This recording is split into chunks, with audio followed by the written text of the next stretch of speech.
ఎంఆర్పిఎస్ ఉద్యమం 30 సంవత్సరాల నుంచి పోరాటం చేస్తున్నది వర్గీకరణ కోసం. ఈ విజయం కోసమే 30 ఏళ్ళ తపనతో కూడిన పోరాటం జరిగింది.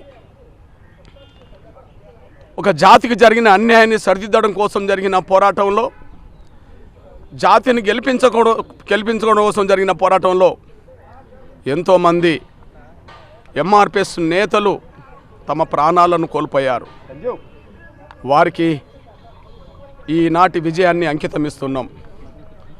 30 ఏళ్ళుగా అలుపెరగని పోరాటం చేస్తూ వచ్చిన, కష్టాలు వచ్చినా, బాధలు వచ్చినా, దెబ్బలు తగిలినా, జైలు పాలైనా, నిందలు పడ్డా, ఎన్ని రకాలుగా అవాంతరాలు అడ్డంకులు ఎదురైనా మొక్కవోని దీక్షతో, అకటింత పట్టుదలతో 30 ఏళ్ళుగా ఉద్యమాన్ని ముందుకు నడిపించిన ఎంఆర్పిఎస్ మాదిగ బిడ్డలందరికీ ఈ విజయాన్ని అంకితం ఇస్తున్నాం.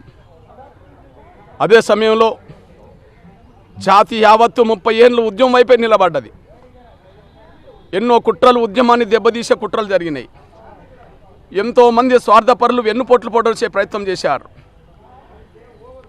స్వార్థపరులైన పలుకుబడి వాళ్ళు అడ్డంకులు కల్పించే ప్రయత్నం చేశారు. అయినప్పటికీ సహనం కోల్పోకుండా, పట్టుదల వదలకుండా ఈ పోరాటాన్ని ముందుకు నడిపించాం.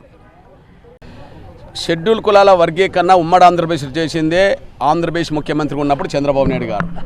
కాబట్టి ఇప్పుడు ఆటోమేటిక్గా చంద్రబాబు నాయుడు గారు మళ్ళీ ముఖ్యమంత్రిగా ఉన్నాడు. ఆయన వర్గీకరణ చేస్తామని పదే హామీ ఇచ్చి జనంలోకి వెళ్ళాడు. మాదిగలందరూ ఆయనకు సంపూర్ణ సహకారం అందించారు.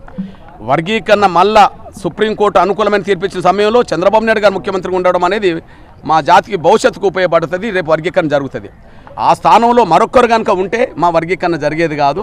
సుప్రీంకోర్టు తీర్పు ఇచ్చినా కూడా దానికి ఏదో సాకులు చెప్పి కొంత అడ్డంకులు కల్పించడానికి ప్రయత్నం చేసేవాళ్ళు.